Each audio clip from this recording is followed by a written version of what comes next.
Hi, everybody. Good morning. My name is Carla, and I'm an alcoholic. And thanks, Glenn. It's true. We have known each other a long time, and I am always delighted to see one of his silly 12-year-old boy inside of me jokes on my Facebook Messenger in the morning. And it makes me laugh out loud because I have the same mind. And so I every now and then I got to send him some of mine. It's good to wake up in the morning these days and have laughter on my mind, goofy laughter, silly laughter, and not have oh no, not again, be the first thing that I think in the morning, and oh no, another day in the way, and that feeling of dread and impending doom. My sobriety date, September 25th, 1987, and it is good to have old friends. It's good to have people stay put when they see me coming. It's all of those things I'm grateful for, and I hope I never take them for granted. Most of all, I hope I never take for granted the fact that the obsession to drink alcohol was finally lifted for me. And I love that you guys read the blue card. I have to say, I really don't see myself as a rigid person, but that third tradition, it says so much. You didn't care who I was. You didn't care where I'd been when I got here. You didn't care what else was wrong with me. But if I was an alcoholic who wanted help, I was welcome. And I kind of held you to that too. I was pretty sure after you got to know me, you wouldn't like me, but I could hear in tradition 3 that you had to help me anyway. And so I was grateful for that too. If I have to disclose that, about a week ago, I lost a dear friend of mine. And so I'm missing her terribly, in the mornings, especially when we used to interact. And Wednesday mornings, we have a little gathering of enthusiasts for the concepts and the general service conference. And we get together and read the service manual, if you can believe that, and talk about all of that stuff. And she was an integral member. And so I was missing her today, and then found out another dear friend of ours who was very active in Alcoholics Anonymous is leaving us soon as well. And that's what happens. And the difference in all of that, all these years later, is that it's a celebration of life. It's that I've been awake long enough to be able to see and know that these amazing people also wanted to be in my life. I can't believe that. Without Alcoholics Anonymous, I would have none of this. I've come to say, and this is the best I can put it, is that I've had a spiritual awakening sufficient to bring about a human experience. And I really didn't know it was going to be like that when I got here. I thought it was going to have to be something very esoteric and something, I don't know, beyond my reach, maybe even. I wasn't sure that Alcoholics Anonymous wasn't going to be just one more place that didn't work, And so 34 years later, I'm here to tell you that it has worked. And we don't have the market cornered on pathways to spiritual experience, but in case you're not having one, we have a little path, we have a little map that we use. And while it doesn't look the same necessarily on everybody, the same elements are always in there. That ego deflation at depth, that utter powerlessness over alcohol at first, and then the thought, step 2, that maybe these principles might work for me. This process might work for me. And I know as quiet as it's kept, even if somebody doesn't believe in God, the process of the steps can be a pathway to the freeing to inner freedom as well. And first boosting the problem of alcoholism and then into the rest of our lives. And for me, Alcoholics Anonymous doesn't keep me only in Alcoholics Anonymous, but tethered to Alcoholics Anonymous, you've also now made me a citizen of the world. And I did not know if that was possible either. I had always lived on the fringes. I never thought that I could be a part of this world at large. And I don't know why I'm an alcoholic. I used to think it was a very important piece of information to try to ascertain. Was it my crazy, dark, dramatic, violent, perverted family? If you had my family, you'd drink too. And I almost couldn't wait to do my 5th step so I could hear my sponsor say, "Oh, well, no wonder," but she never said that. And besides that, I've paid attention now. It's been years, and I've paid attention to people. I've had friends who have lived just criminal minds kind of childhoods, and they never became alcoholic. Alcohol never did for them what it did for me, so they didn't pursue it to any degree. And they've always been able to quit when they wanted to. They have one or two. It's just fascinating to me, non-alcoholic drinking. And then people like my husband, who Glenn mentioned, and some of you may know it, that guy lived a charmed childhood. I mean, his family grew up loving each other and singing together and, laughing. And when really bad stuff happened, they all supported each other. It's really a little bit sickeningly sweet, But he sits right next to me in the meetings of Alcoholics Anonymous. Why? Because alcohol did exactly foreign to him what it did foreign to me. So I don't know why I'm an alcoholic. I'm just glad that I know now that that was what had to be addressed in order for me to have any kind of life that I have now and since. Like I said, a lot of stuff was happening in my family. I left home at an early age, and I still believe it was for me to leave home, even though I jumped from the frying pan into the fire. And it wasn't like I didn't believe in God either. I mean, I had a relationship with the power that I know runs in and around and through us. Since I was a small child, I had this relationship, a real relationship with this. And then life set in. And when alcohol came along, man, it just seemed to be so much quicker than a prayer, so much more quickly effective than sitting around trying to figure out what God's will was, because it started to hurt. And alcohol did that for me. It made me feel like I was growing up. It made me feel like I was spiritually sound. It became my spirituality and my growing up muscle, and it became the thing that made me feel buffered from you and the thing that made me feel connected to you all at the same time. Why wouldn't I drink that? Just the magic elixir. And it became the great counterfeit. And so I relinquished the prayer life for the drink life. And by the time I was 14, I ended up in a little district in San Francisco called North Beach. I was learning how to turn tricks and to make a living. And I have to tell you that was not on my list of things I wanted to be when I grew up. But just a couple of years earlier, I would have told you I wanted to be the first woman president and the first woman to run a 4-minute mile and the first woman major league baseball player. And yet, with my developing relationship with alcohol, my life took a wide left turn. And like it says in the chapter, The Doctor's Opinion, that after a time, the alcoholic life seemed the only normal one for me. And it just seemed like one thing to the next. And I was locked up most of my adolescent life in one place or another. First, a mental hospital for a year.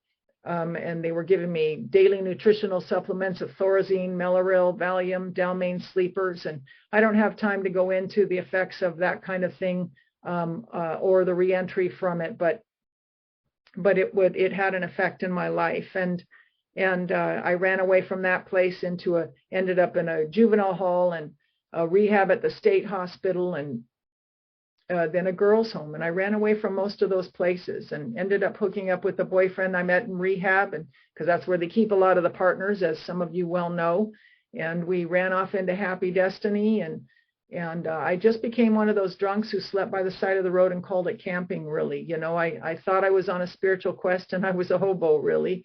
And it after a while seemed okay with me. It just seemed like if I kept moving, hope was just up the road, and that sooner or later I was going to find the answer to this whatever situation I was in. And I loved the idea of peace and love and all that stuff, but I just kept ending up in these violent situations. And I just I was walking living bedevilment, and those are not exclusive to the alcoholic, but they certainly were manifest in my life at the time, and couldn't make a real living, and I was full of fear all the time, and couldn't form a true partnership with another human being. It was always violent, and I was always wanting to be that, and I was stuck with who I was, and really who I was at the time was who I wasn't, if that makes any sense. We ended up living on top of a mountain in an old log cabin on government land with the cabin had no roof, so we threw a plastic tarp over the top and called it a skylight. And then the baby came, and I thought having this little girl was going to change the way that I drank.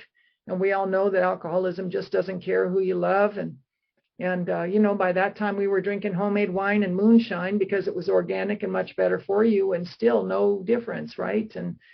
And I thought that, I'd had enough therapy to know that you got to break the cycle of parenting. You got to try to become the parent you never had.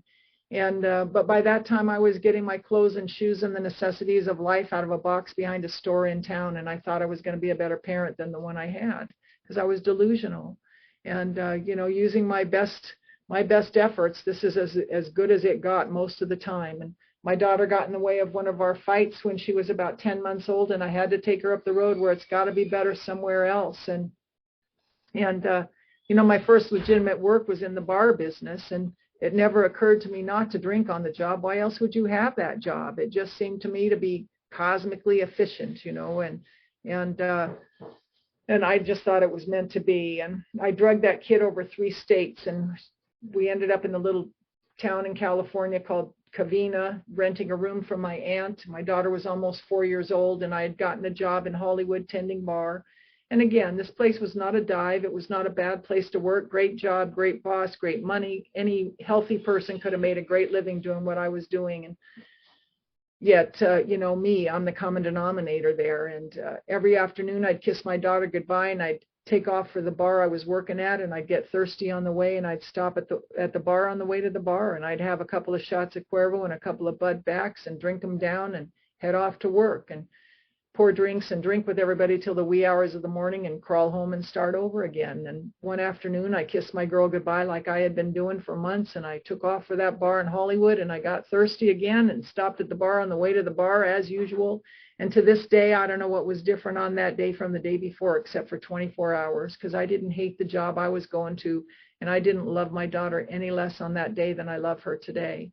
But I sat on the bar stool that day, and I drank those drinks, and this day I couldn't stop.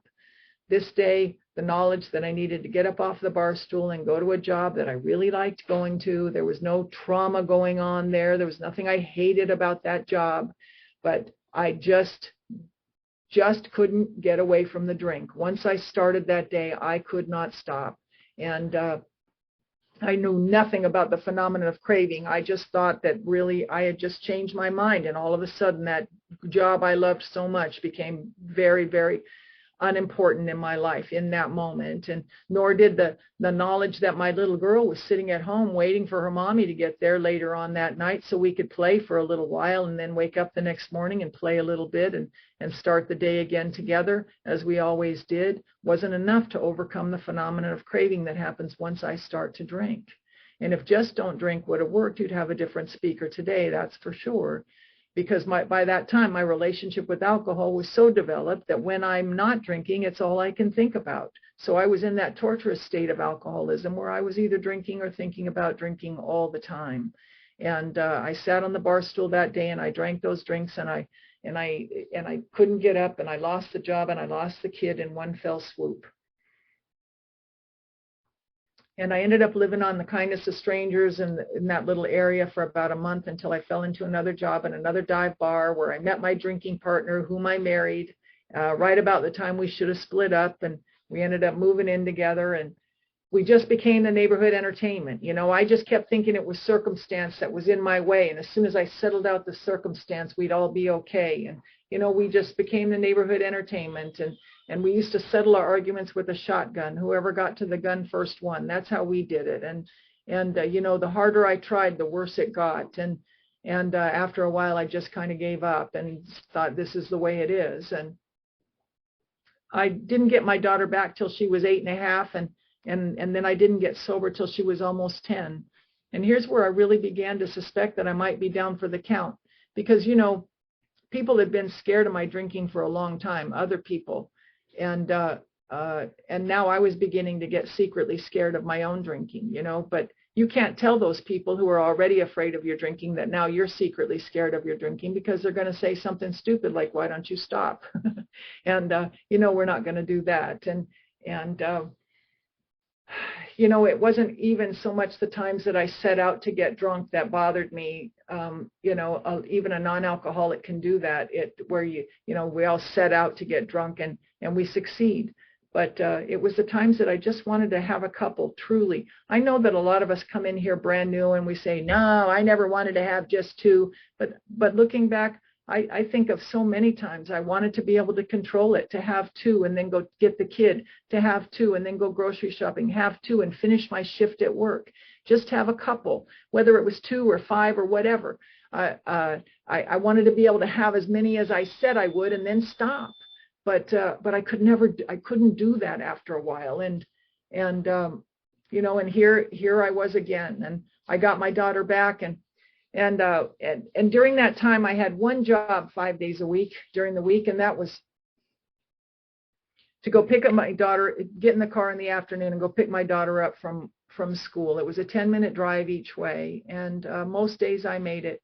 But on this particular afternoon, I got in the car and I headed on over to her school, and on the way I got thirsty, and I got thirsty, man. Those are 3 words that send chills down the spine of any recovered alcoholic when we know what's going to happen next. I pulled into the bar, the driveway of the bar, and I bellied up and I ordered a drink, and I started to drink it, and I looked at the clock and I thought, I got 45 minutes. I'm going to have this one, and then I'm going to go get my daughter. And as I drank that one, I thought, I could have 2. Really, I've got time for 2 at the most. And then I'm drinking that, and then I think, I know I can have 3. I got time for 3, and then I'm going to head on over and go pick her up. And then somebody lines up the bar with empty shot glasses, and I can't turn down a free one. So I'm going to have 4 at the most, and then I'm going to go get her. And then I have 5 and 6, and then I'm late to go pick up the most important person in the world to me. And I finally peeled myself off the bar stool, and I got in the car and I headed on over to her school, and I had to go into the front office because that's where they keep the kids whose parents can't get there in time. And as I walked into the front office, they're the best defense is an offense. And so I walked in mad at the staff because I was late. And as I walked into the office angry, I tripped over my own feet and I went rolling across the floor of the office where my daughter attends school. And as I went rolling across the floor, I caught a glimpse of my daughter's face and the look in her eye as she watched her mom go rolling across the floor. And I felt that sense of powerlessness, you know, not the kind of powerlessness like, oh my God, I've got to do something, but the kind of powerlessness like, oh my God, I am never going to change. I am always going to be like this. And so the best thing I could do was to get up off the floor and grab her hand and get out to the car and take off before somebody called the police like they were threatening to do. And that kind of thing happened over and over and over for the next little over a year, until finally one Saturday afternoon, the cops are in the driveway one more time. Me and my husband and my daughter are living in this tiny little apartment, and how we were still together, I have no idea, but we were hanging by a thread, and the cops are in the driveway and the neighbors are watching us, and the kids scared to death again. None of us planned that to happen. We all woke up that day thinking if everybody will be cool, we'll all be all right, you know. But he starts drinking or I start drinking, and if he hadn't, I wouldn't, and if I hadn't, he wouldn't. And then the whole day blows up. Our life blows up in our face one more time. And there they are, that familiar, you know, the alcoholic life seemed the only normal one. Here we are again. And the cops finally left. They took the gun. The husband left for the last time, and it was me and the kid and the booze, and I still couldn't stop drinking. And here's where a hard drinker might take a look at their life and say, you know, I'm really tired of this. I've seen them do it. They say things like, even in the bar, you know, they say things like, oh, I couldn't control it, so I had to quit. And they do, and they're fine. Even if they had to go get a detox for a week or two, they come home, they go back to work, have a story to tell. If somebody asked them, they move on with their life. And me, I just drink through it. You know, I just pulled the booze closer to the couch so I didn't have to keep getting up to get another drink, because I drank through my circumstances. And I love that old AA saying that there's a bottom below the bottom, you know, because, you know, there is. It's not necessarily, my last drunk was not my worst drunk, but it was the one where I finally turned left. I just finally turned left and picked up the kit of spiritual tools that was handed to me. Until then, nothing happens, and I'm going to sink lower and lower and lower. But I drank through my circumstances. You know, I drank through drug addiction, and I had drank through homelessness, and I had drank through the loss of my daughter, and I was getting ready to do it again. And so my first sponsor told me if I wanted to affect a conscious contact with this power greater than myself, I might start by counting the coincidences that happen in my life. those situations that seem to fall together for the good of everybody without me having my hands on it. And, more and more as I stay sober, I am drawn to that line in the book that says, or do we continue blotting out the consciousness of our intolerable situation? And that's really what I did for so long. It wasn't like I wasn't aware of my intolerable situation. I was aware. When I lost my daughter, it broke my heart every single day, and I still couldn't stop drinking. I betrayed myself over and over and over and still couldn't stop drinking. And so this coincidence thing was interesting to me because I knew that there was a power. God, any experience I had with it had become a vague memory and really kind of a bare belief. So this was a great place for me to start because I could look back and see that all this time I'd been living next door to a woman who had 5 years of sobriety in Alcoholics Anonymous, and she had seen and heard that whole debacle go down that Saturday. And she came over a couple of days later and she brought me a big book and a 12 and 12, and she just sat on my couch and she told me her story. And it was only for just a brief moment that my head said, I wonder why she's talking about drinking. And for whatever reason, I was open to knowing that she might have something to say here. And she talked about her and her drinking. And in her story, I heard me and mine. She was just a woman properly armed with the facts about herself. Clearly, she used to drink the way I did. And clearly, she hadn't been. And I love the way Bill put it in when he's talking about Ebby going to visit him. He said, here was something at work in the human heart that had done the impossible. It was sitting right in front of me, and it was plain to see. I would think about the times that I would run into this woman in the parking lot or in the laundry room, and she wasn't drinking at those times either. And what impressed me more about that was it didn't seem to bother her that she wasn't drinking. And that really got my attention. Because all I knew is that when I had no booze or steps or fellowship, God of my understanding, I felt like you stripped the coating off my wires. I had no sufficient substitute, nothing that would protect me from my own mind, really, and my own emotions. And so the only choice I ever felt like I had was to go back to drink, even though I knew that I couldn't guarantee if I was going to have 2 or 22. I knew that the window of relief had gotten smaller and smaller. And I knew that I no longer had to invite trouble. It just seemed to come to visit unsolicited. It just opened the front door and boom, there it is. And so I didn't know exactly how her 12 little thinly veiled Sunday school sentences were going to have any effect on me in the face of what I'd become. But clearly she had something going on in her that was working. And I didn't get sober that day. It was about a week and a half later. I just didn't go back and buy any more booze. I came home and I sat in that little apartment. My daughter was gone, and I just didn't go anywhere else. And I didn't drink, and I just got sick into the weekend and sick into Monday and into Tuesday. And by Tuesday afternoon, I was stark raving sober. There was no treatment left for me. People had been trying to help me all my life. And so I ended up back on my neighbor's front door, and just one more little cooperation with grace that happened. I said, okay. And I stood on her doorstep. And when she answered the door, I asked her what to do. And when she said, go up to that meeting in Sierra Madre tonight, and not that there'll be any big question, but when they ask for newcomers, tell them that you're new. And I found myself doing it that night. And that's how I know I'm willing even all these years later, is if I'm doing or not doing the thing you told me to do or not do, I'm willing, and that's how I know. There's no debate involved. There's no need to try to talk you into whether or not I'm doing it or talk myself. If I'm doing it or not doing it as instructed, then I know I'm willing. And it's really as simple as that. And I ended up in that meeting that night, and I sat way back by the open door and the exit sign just in case. And I heard that small talk, that pre-meeting chatter that we all love so much, and that we've assimilated onto our virtual meetings as well. This pre-meeting chatter and people being very kind to each other, asking each other how they're doing, and if they've got their 4-step done, and if they have a sponsor, and did they need a big book or a cup of coffee or a ride home.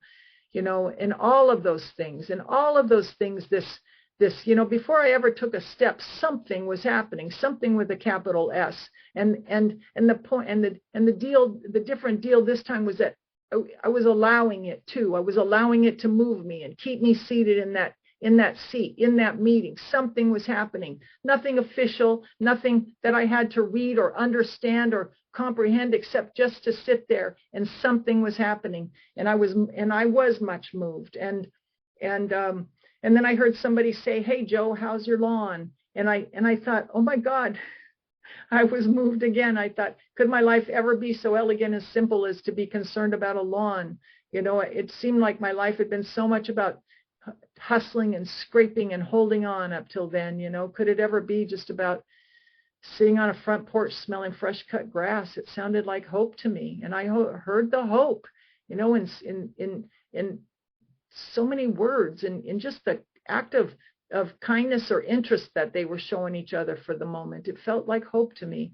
And the secretary asked me to read at the end of the night, and I read that portion of chapter 11 that we read at the end of a lot of meetings. And as I read, I came into the room just a little bit too, and it began to give me a clue as to, you know, all these years later, it works. You know, whenever I say yes to something you ask me to do, I come into the room just a little bit more, even when I'm not in the room now.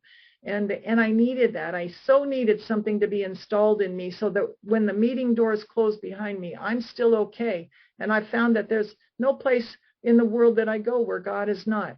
I love this quote by a woman named Paula D'Arcy that says, "God comes to us disguised as our lives." And I've come to believe and come to experience that everything that happens in my life, whether I like it or not, whether I approve or not, is God. It's not that God did it my way this time, so there is a God, and God didn't do it that way, so that's not God. It's like all is God, and I'm okay then. It gives me the depth and breadth I need to walk this world and to be whatever it is that I'm supposed to be. I may never know my full purpose. I may never know how I help somebody. Once in a while, I get to find out that some small thing that I did absolutely by accident, or not by accident, but unaware, you know, might have helped somebody. That something I did might have had purpose, has so many others who have just been living their lives been an example for me. And not just alcoholics, but of course, that was my first view into this. Alcoholism was the impetus for my recovery, for my being able to come into Alcoholics Anonymous, the catalyst to send me back out into the world at large as a citizen, a real citizen, not somebody crippled and having to only be in these rooms, but tethered to these rooms, tethered to Alcoholics Anonymous, this program and fellowship. I get to be part of the whole world also. And I think that's important to say. We're not a different species, but I have a certain condition of mind and body that needed to be overcome before I could do anything else. I was, that for me, I know that.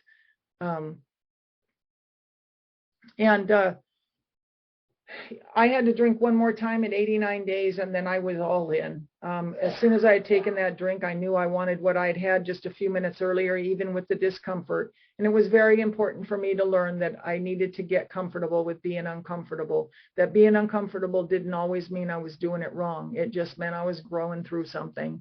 And so, and that they're guideposts. So,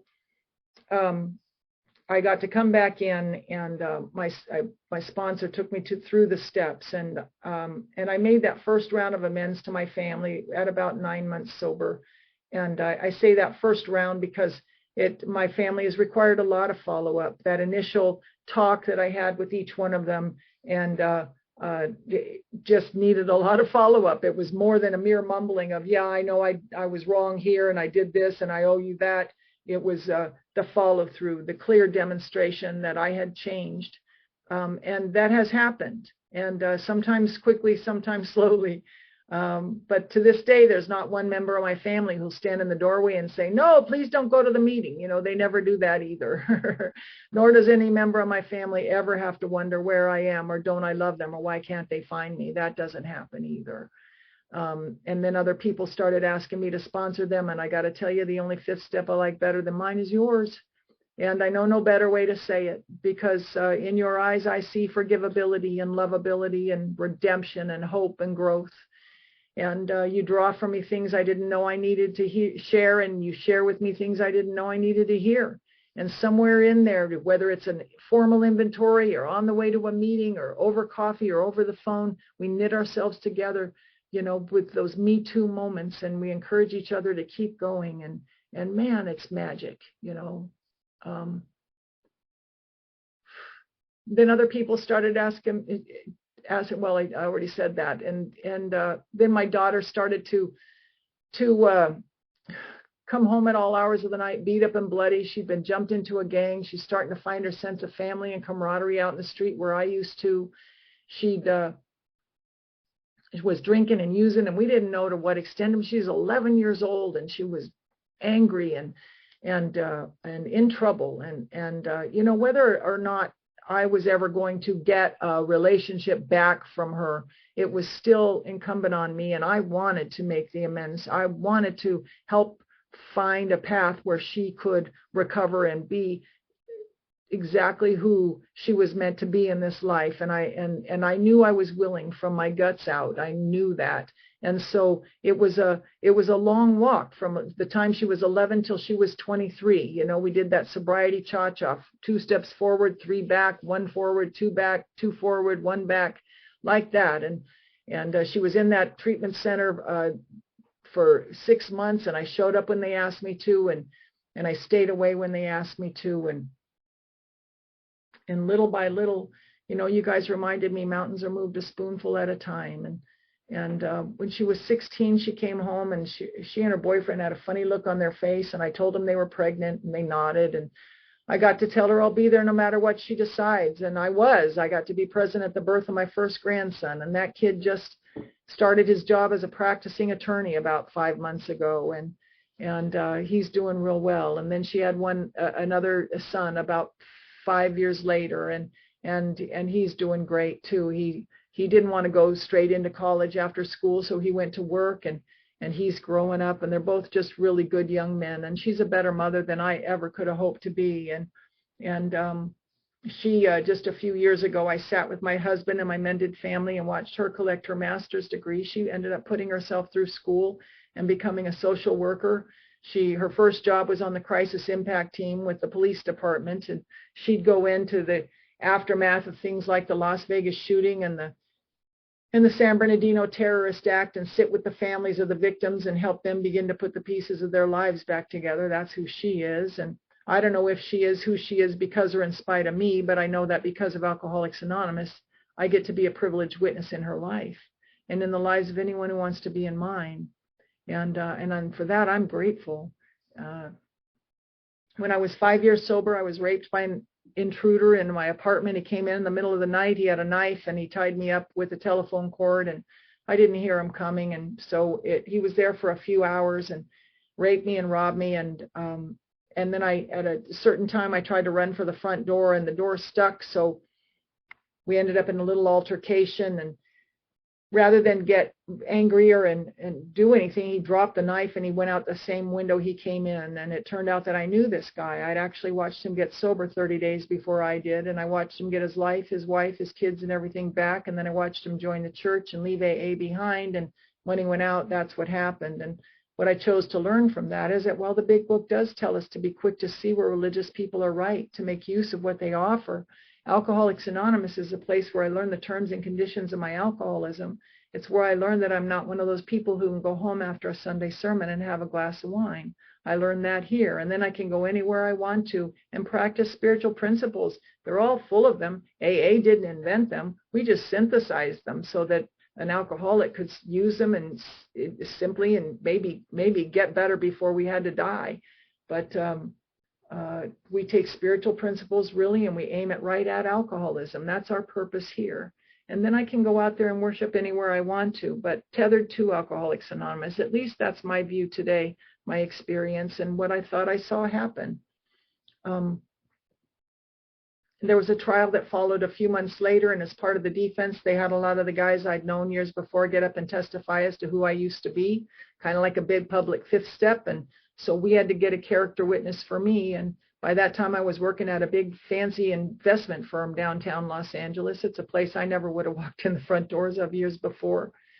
And now, task by task and class by class, I'm walking right alongside some very accomplished people and undetected. And So the division head there volunteered to come and testify on my behalf. And they told him all about who I used to be. And he said, I don't know about that. He said, but I know that she shows up early and she stays late, and she was where she said she was. And see, that's Alcoholics Anonymous speaking for itself. He didn't have to be coached. He just got up and told the truth as he'd experienced it through me.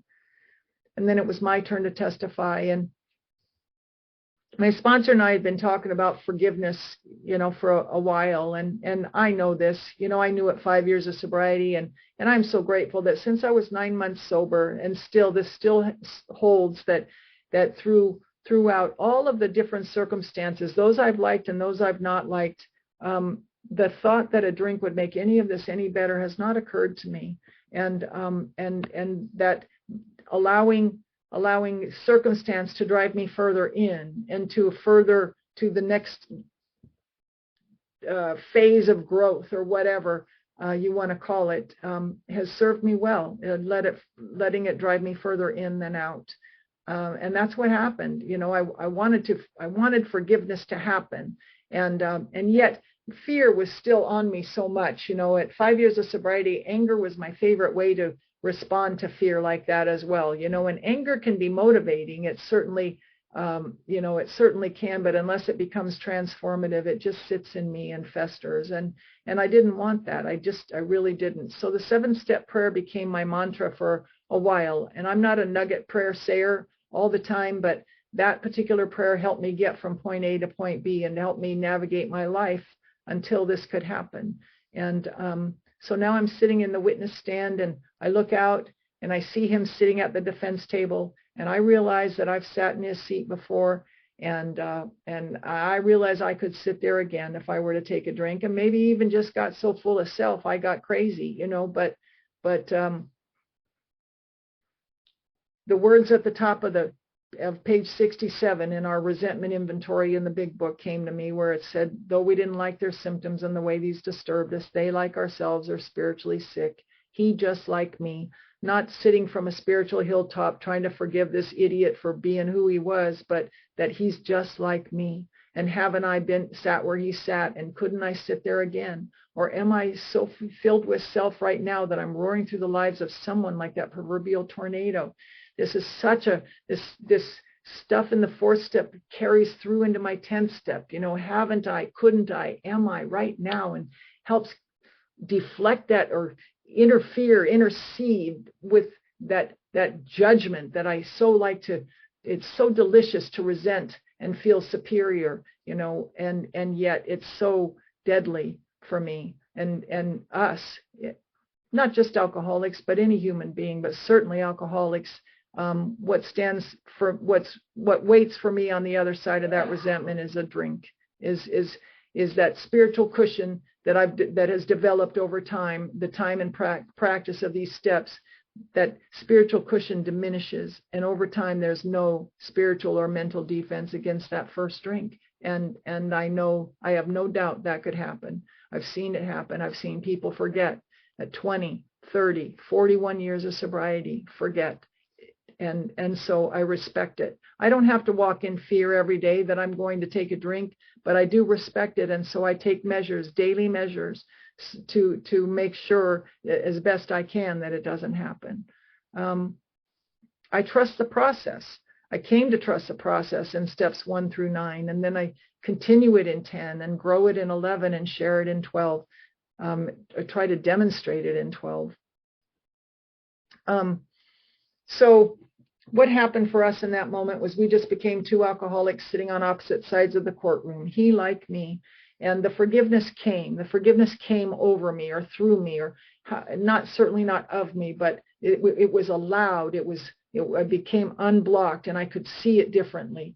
But the healing took a while longer. The healing it took some time, and now all these years later, when something may spur those old feelings up, it doesn't take long before they pass, and I don't have to block them. I just let them play through, kind of like a spiritual barf. You get kind of nauseated, then it happens, and then it passes, and that's the best way I can put it.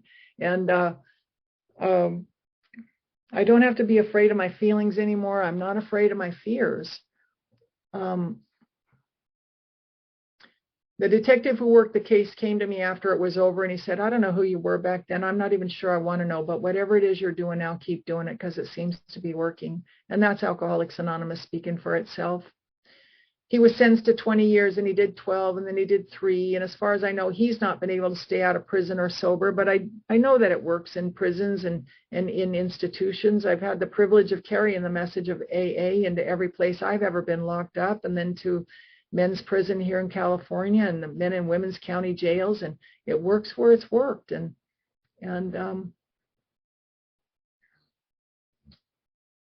we didn't know it at the time, but the judge had been a long recovered alcoholic, member of AA, and we found out afterward, and I'm kind of glad I didn't know until later. And then the court reporter was the Al-Anon mother of a woman in my home group, so the 12-step fairies had thoroughly dusted the room before we got there. And and that was kind of like a kiss on the cheek from the universe, it felt like. My father was at that trial, my sponsor, people from my home group, people I sponsored showed up, friends, so I didn't have to go through that alone if I didn't want to. And, always kind of laugh because that was the first 6 years of my sobriety. I don't want to scare anybody, but I want to promise you, or to let you know the promises that came true in that amount of time, as dramatic as it seems. And there was a lot more. The first 15 years of my sobriety was fraught with a lot of stuff, still learning how to practice this process, and stuff, drama I brought, and drama that just came on, because life happens to people. Life happens to people that never drank. Why wouldn't it happen to me? But what Alcoholics Anonymous has done over time is provided this solid foundation on which I stand, this ability to navigate, to walk through and welcome and take a look at whatever's going on, and to see things from an entirely different angle. In fact, to have that be my first question. If I'm disturbed, is there another way to look at this? It's hardly ever the circumstance that happens. It's a story I tell myself about the circumstances that happen. And the circumstances do not have to dictate the quality of my life or my peace of mind. But it is definitely a practice. It is just definitely a practice. And my father doesn't have to sit up nights anymore watching the news to make sure his daughter's name isn't on the list of the victims of the serial killers of the day. He sleeps well, and he knows why. He'll be 87 years old this year, and we've had a long opportunity to practice and to get closer. And he's had a couple of bad health scares, and I'm the one he called, to walk through it with him. And that is a place of honor for me, to be able to be not only out of desperation to be called, but out of, because he knows that I'll be there, because he knows that I'm competent to do that. And a lot of you guys know my husband, Doug, and we met when we were about 10 years sober, and we had no designs on each other. And until we discovered each other about 10 years later, we were both being of service at a convention out in Arizona. I don't know why it took Arizona. We sat, a couple seats away from each other in many of our meetings here in California, but for some reason we started talking when we were in Arizona, and we're still talking. It's 13 years later. And we've been married for 11 of them, and kind of like a backwards country western song. We got the house, we got the truck, we got the dog, and we're still in love. And so far so good. And we're experiencing some health problems. He's got some, and we're making some adjustments in our lives. And it's just, we're getting older, and people are staying sober longer, and we welcome this too. I'm so happy for the opportunity to get older. I didn't think that was going to happen. And so, grace or God or whatever this thing is, this something bigger with a capital SB that's going on, infinite power and love. I had to get sober in order to access it, and I am painfully aware of the times, or acutely aware maybe, of the times that when I was drinking and using, I was painfully aware of this, that existed. And Alcoholics Anonymous was the portal through which I was able to tap back into that, the big reality, and have some peace, and to find out who I really am and who I really am not. If that sounds like something that you'd like to have, stay with us and get comfortable with being uncomfortable sometimes, but also get ready for some of the biggest joys of your life, because that's going to happen too. I learned to rock and roll here, you know. Every morning I get up and my feet hit the floor and I say thank you, and I sit in meditation, and my meditation practice has changed exponentially over the years. It just the methods stay fresh, but it always goes along with the outline. I know no better way outline than there is on pages 84 through 88 of the big book. It's just if you did no more than just that, you would have a good structure for daily living and focus.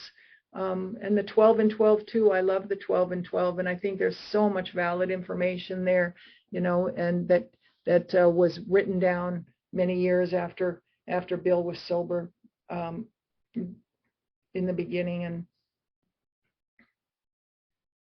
so if it sounds like something that might appeal to you, that might work for me, step 2 just meant maybe this will work.